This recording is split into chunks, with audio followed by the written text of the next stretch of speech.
He walked out while she was 8 months pregnant, leaving her with no food, no heat, and no way to call for help in the middle of the worst blizzard Chicago had seen in 40 years.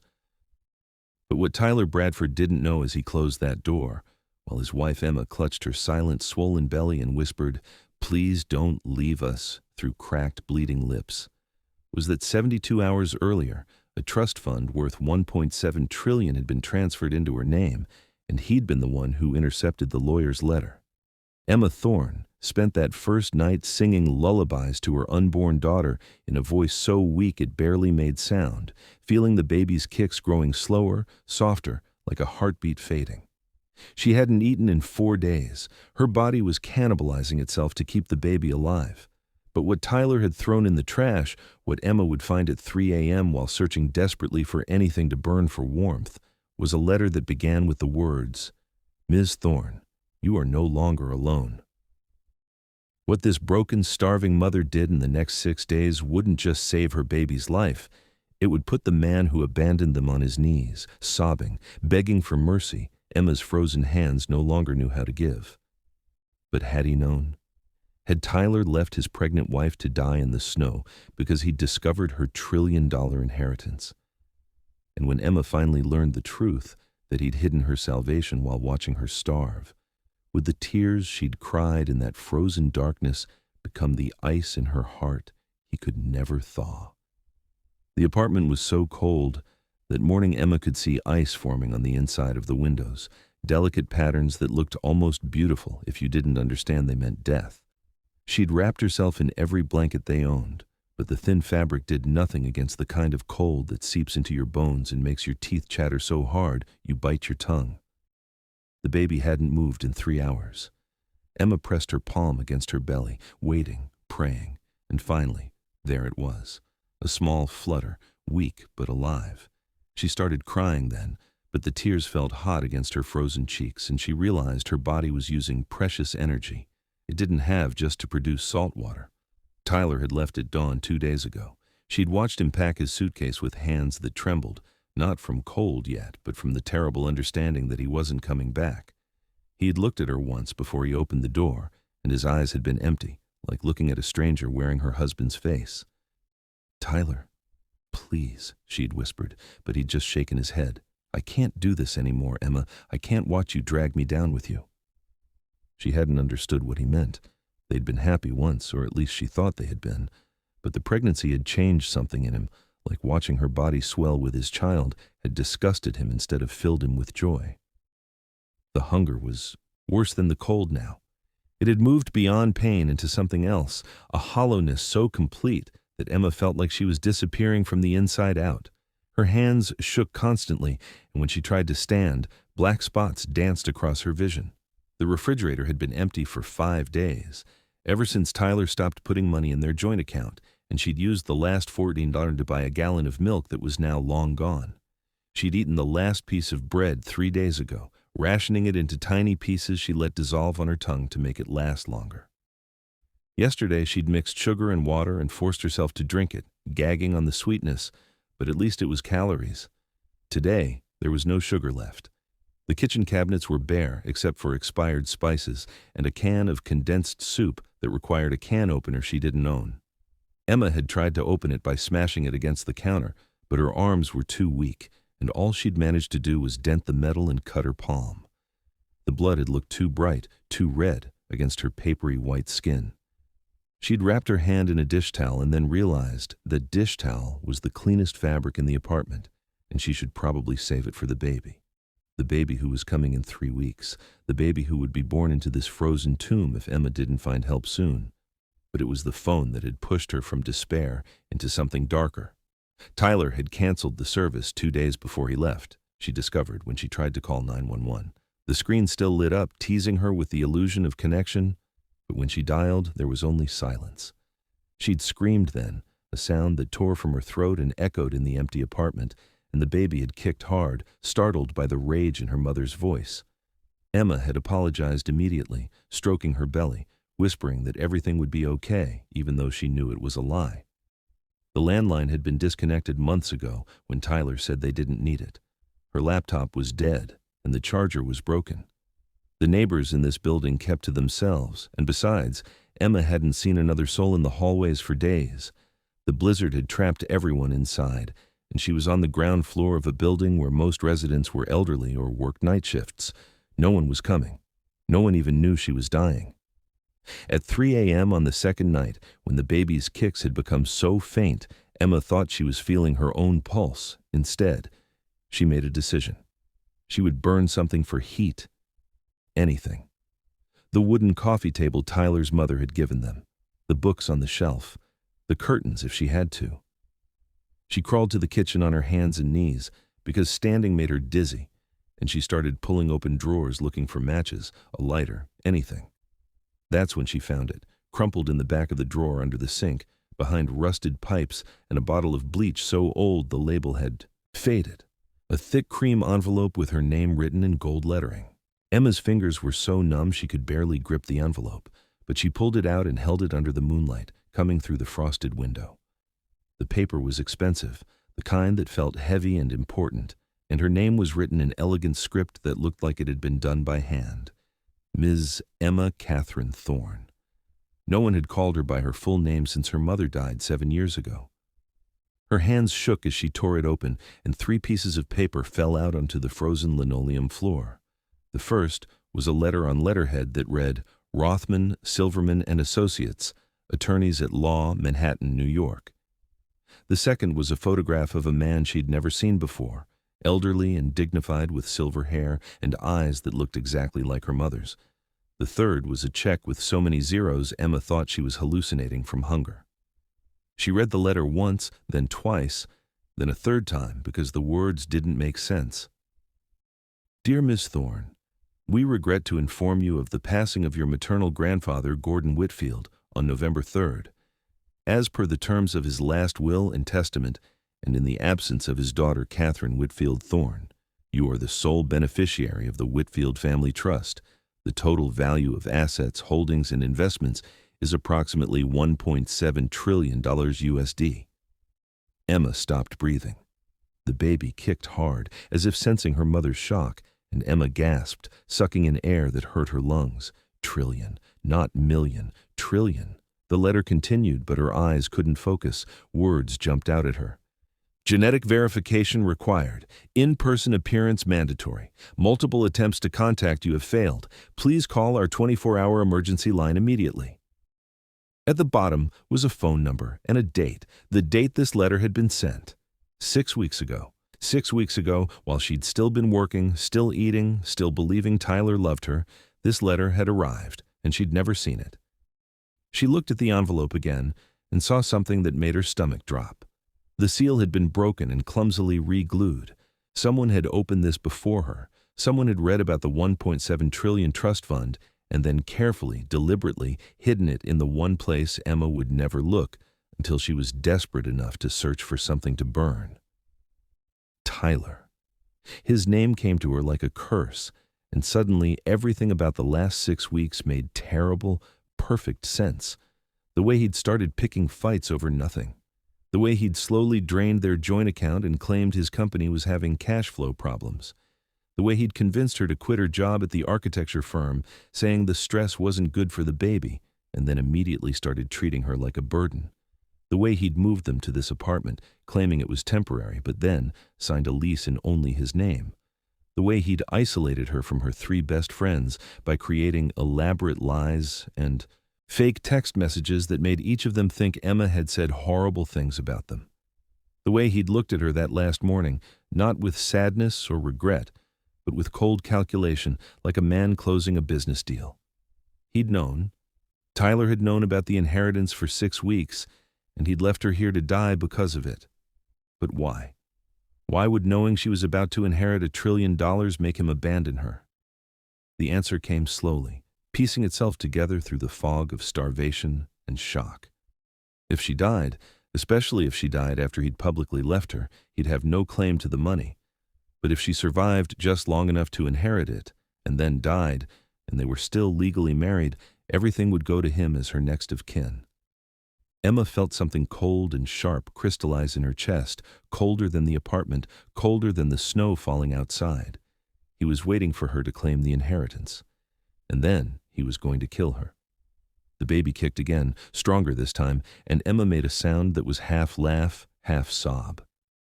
"Not us," she whispered to her daughter. "He's not going to win." She looked at the letter again and saw the emergency phone number, but her cell was dead, and she had no way to call. The nearest neighbor was Mrs. Chen 3 doors down, but Emma hadn't seen her in days and didn't even know if the elderly woman was still alive in this cold.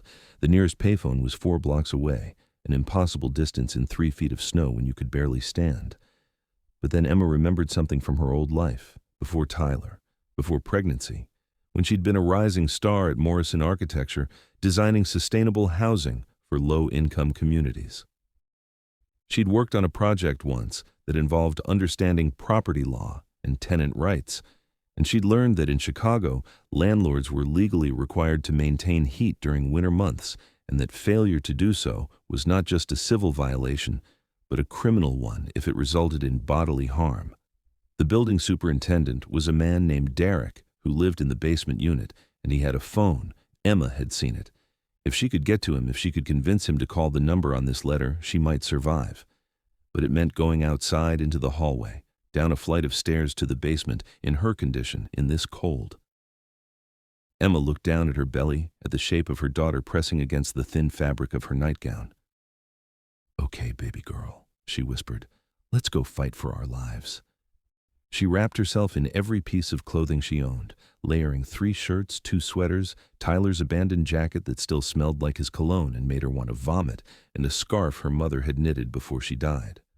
Her feet were so swollen she could only fit them into unlaced boots, and she had to tie the laces around her ankles to keep them from falling off. The letter went into her pocket along with the photograph of Gordon Whitfield, the grandfather she'd never known existed. The check she left on the counter because it felt too surreal to carry, like evidence of a dream she'd had while dying. Opening the apartment door took all her strength because ice had sealed it shut during the night, but she finally got it open and stumbled into the hallway. The cold there was almost worse than inside because at least her apartment had walls on all sides. The hallway was exposed with a broken window at the far end, letting in wind and snow that had drifted halfway down the corridor. Emma took 1 step, then another, her hand pressed against the wall for balance.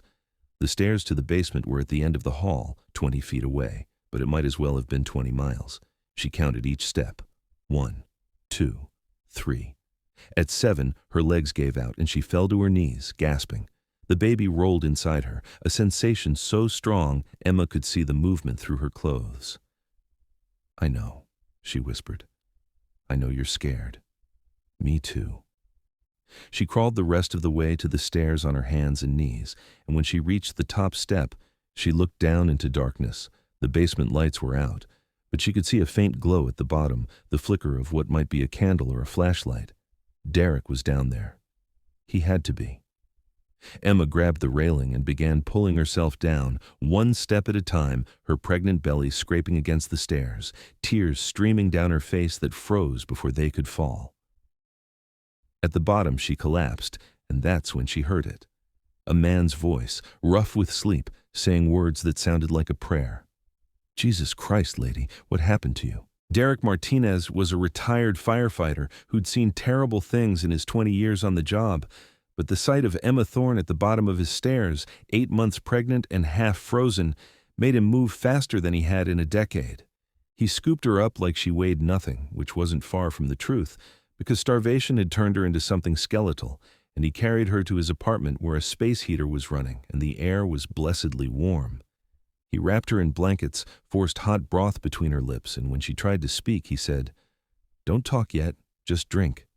But Emma grabbed his wrist with fingers that felt like ice and whispered, "I need you to call this number, right now, please."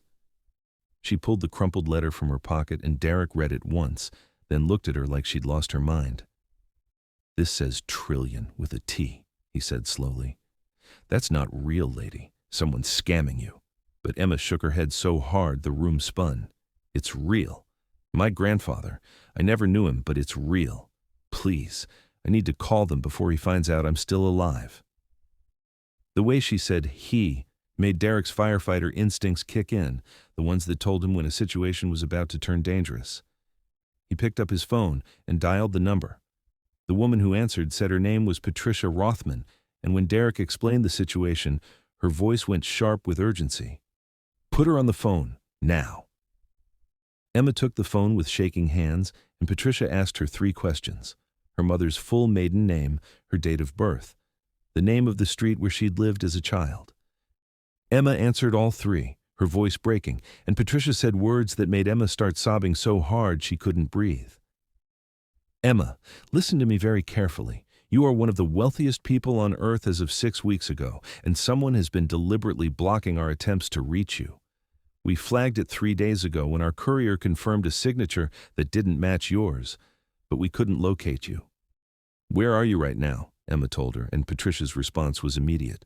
"Don't move. Don't call anyone. Don't tell anyone else about this. A security team will be at your location in 45 minutes with a doctor, and they will extract you to a secure location. The person who intercepted our letters is going to be investigated for fraud and attempted murder. Do you understand? You were supposed to inherit this 6 weeks ago, and someone wanted you dead before you could claim it." Emma closed her eyes and saw Tyler's face, the cold calculation in his eyes when he'd walked out. "My husband," she whispered. "Tyler Bradford. He found the letters. He left me to starve." Patricia's voice went cold as winter. "Then your husband just made the worst mistake of his life." The next 45 minutes passed in a blur of warmth and food, and Derek sitting guard at his door like a soldier protecting a foxhole. When the knock came. It wasn't gentle, it was authoritative, and Derek opened it to find 4 people in dark suits and a woman in scrubs carrying a medical bag. They moved with military precision, checking Emma's vitals, starting an IV, wrapping her in heated blankets, and lifting her onto a stretcher so carefully it felt like being held by clouds. The woman in scrubs, Dr. Sarah Chen, did an ultrasound right there in Derek's apartment using a portable machine, and when Emma heard her daughter's heartbeat, strong and steady, she broke down completely. "She's okay," Dr. Chen said softly. "Malnourished, yes, but she's a fighter, just like her mother." They carried Emma out into the snow, where a black SUV was waiting with heated seats and water bottles and food that tasted like heaven. Patricia Rothman was in the front seat, a woman in her 50s with steel-gray hair and eyes that missed nothing. She turned to look at Emma and said, "You're safe now. No one will ever hurt you again." The SUV pulled away from the building, and Emma watched through the rear window as her old life disappeared into the snow. She didn't know it yet, but Tyler was at that exact moment sitting in a hotel room he'd paid for with a high-interest loan, making phone calls to divorce attorneys and asking how long he'd need to wait after a separation before he could claim reconciliation and access to marital assets. He'd calculated everything perfectly, or so he thought. Leave Emma to suffer just long enough to make his return seem heroic. Document his concern through carefully timed text messages to her disconnected phone. Establish a pattern of attempted contact, then swoop back in, play the remorseful husband, reconcile before she gave birth, and position himself as the supportive father and spouse who'd simply needed space to deal with his own struggles. By his math, Emma would be desperate enough by now to take him back. And once they were reconciled, once the baby was born and the inheritance was claimed, well, accidents happen to new mothers all the time. Postpartum depression. A tragic fall down the stairs, a gas leak in the night. He'd be the grieving widower, the single father, the man who inherited everything. But Tyler's calculations had missed one critical variable. Emma Thorne wasn't the same woman he'd left to die. The penthouse suite Patricia brought her to was on the 73rd floor of a building Emma recognized from her architecture days as one of the most secure residential towers in Chicago. Dr. Chen admitted her to a private medical suite where specialists monitored her and the baby around the clock, flooding her system with nutrients and warmth and care. Patricia brought in lawyers, investigators, forensic accountants, and security experts. They showed Emma everything Tyler had done, not just in the past 6 weeks, but in the 2 years before that. The fake social media accounts he'd created to turn her friends against her. The forged signatures on documents that had drained her savings. The call logs showing he'd been in contact with a loan shark named Viktor Molnov, who'd lent him $340 at 15% weekly interest. The intercepted letters from Rothman Silverman, signed for by Tyler using a scrawled version of Emma's signature that didn't even come close to matching. The deleted emails where Tyler had researched how long until inheritance becomes marital property and life insurance policies for pregnant wives. Emma read it all with hands that no longer shook from weakness but from rage, and when Patricia asked her what she wanted to do, Emma's answer was simple. I want him to know. I want to see his face when he realizes what he lost. Patricia smiled, and it wasn't a kind smile. Then let's set a trap. They leaked information through carefully chosen channels, legal gossip networks where news traveled fast to people like Tyler, who made it their business to know things. The story was simple. Emma Thorne had been located and was being represented by Rothman Silverman in a modest inheritance dispute. The amounts mentioned were substantial, 50 million, maybe 75, but nowhere near the truth. Tyler took the bait in less than 18 hours. He sent flowers to the law office, roses with a card that read, Emma, I've been looking everywhere for you. I made a terrible mistake. Please let me come home to you and our daughter. Patricia showed Emma the card, and Emma looked at it for a long moment before she said, Tell him yes. The meeting was set for the penthouse neutral territory, with Patricia present as Emma's legal counsel. Tyler arrived exactly on time, dressed in a suit Emma had never seen before, probably rented, his face arranged in an expression of humble remorse. He looked thinner, stressed, and when he saw Emma, his eyes widened. She was no longer the hollow, starving woman he'd abandoned. She'd gained back healthy weight. Her hair was clean and shining. She wore a simple black dress that Patricia's team had selected, elegant and expensive, and she sat in a leather chair with her hands folded over her belly. Tyler rushed toward her, but Patricia stepped between them. Mr. Bradford, please sit. He sat, his eyes never leaving Emma's face. Emma, God, I'm so sorry. I was going through something. I wasn't thinking clearly. I never should have left you. His voice cracked with what seemed like genuine emotion. Please, let me make this right. Let me be there for you and the baby. Emma let him talk. She let him spin his story about stress and fear and a temporary breakdown. She watched him cry, real tears that rolled down his cheeks, and she waited until he was finished before she spoke. Tyler, I have a question for you. Her voice was calm, almost gentle.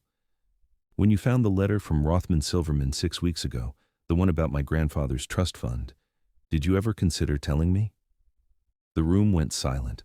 Tyler's face drained of color, and Emma saw the exact moment he realized he'd been caught. I don't know what you're talking about, he said, but his voice was weak. Patricia opened a folder and slid photographs across the table.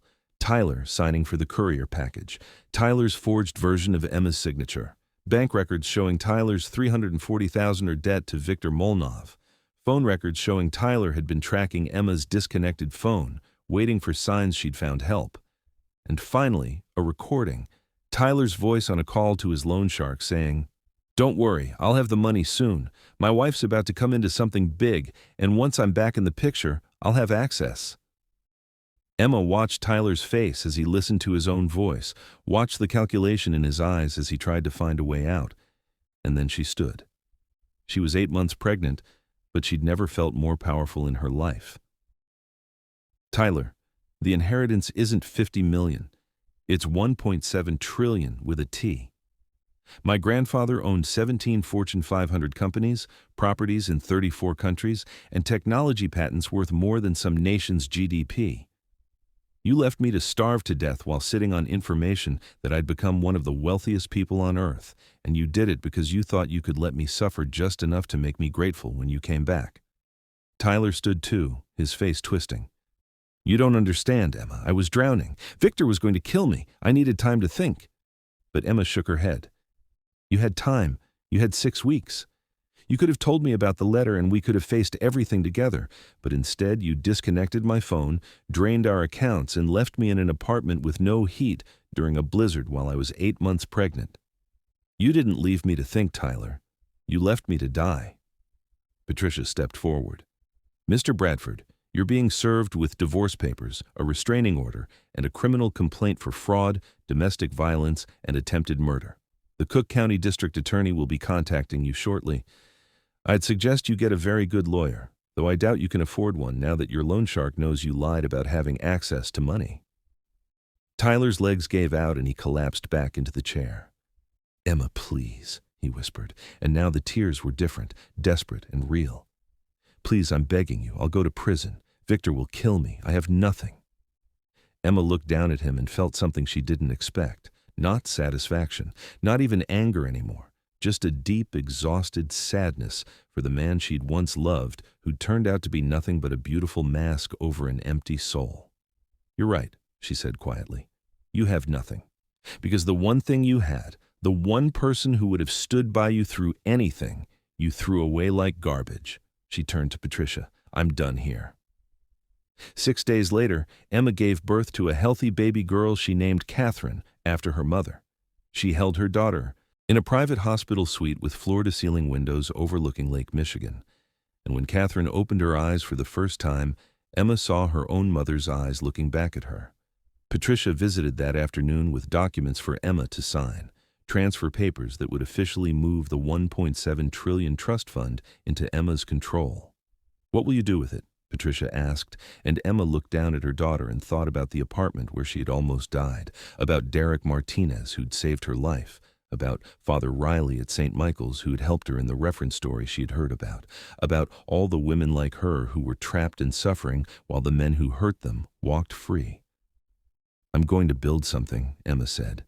"Housing for women escaping domestic violence, free legal services. A network that makes sure no one ever has to choose between staying with someone who hurts them and sleeping on the street." Patricia smiled. "Your grandfather would have liked that. He spent his last years trying to make amends for the daughter he abandoned. Maybe you'll succeed where he failed." Emma never saw Tyler again in person, but she heard about him through the legal proceedings. Victor Molnov had indeed come looking for his money, and when he found out Tyler had lied, he'd made sure Tyler's name was blacklisted from every financial institution in the country. Tyler ended up working at a call center, bankrupt and broken, paying off a debt that would take him 40 years to clear. Emma didn't feel sorry for him, but sometimes, late at night when Catherine was sleeping and the city lights sparkled below like fallen stars, Emma thought about the woman she'd been in that frozen apartment, starving and alone, and she made herself a promise. She would never be that powerless again, and she would make sure no other woman ever had to be either. The snow had melted in Chicago, and spring was coming. Emma stood at the window of her penthouse with Catherine in her arms and watched the city wake up. Somewhere out there, other women were suffering, other men were calculating, other children were at risk. But Emma Thorne had $1.7 trillion, a team of the best lawyers in the world, and a rage that had crystallized into purpose. Tyler Bradford had left her to starve in the snow, unaware she'd just inherited a $1 trillion trust fund. What Emma did didn't just save her life. It started a revolution. And when Tyler finally understood what he'd lost, when he realized the woman he'd thrown away had become a force that would reshape the world, his begging hadn't moved her at all. Because some betrayals, Emma learned, don't deserve forgiveness. They deserve to be transformed into power that makes sure they never happen again. The baby in her arms stirred and made a small sound, and Emma smiled. "You're safe, Catherine," she whispered, "and Mommy's going to make sure every other little girl is safe too." The sun rose over Lake Michigan, golden and warm, and Emma Thorne, survivor, mother, and now guardian of a fortune that could change everything, walked away from the window and into the rest of her life. Tyler had gambled everything on her weakness, but he'd never calculated for her strength, and that, in the end, was the mistake that cost him everything. If this story touched your heart, if Emma's journey from frozen desperation to unstoppable power moved you, hit that subscribe button right now. Turn on the notification bell so you never miss stories like this. Stories of survival, justice, and women who refuse to stay broken. And tell us in the comments, where are you watching from? What would you have done in Emma's place? Your story matters. Your voice matters. And somewhere out there, someone needs to hear that they're not alone. Subscribe, comment, share this with someone who needs to know that winter doesn't last forever, and that sometimes the coldest betrayals forge the strongest hearts. We'll see you in the next story.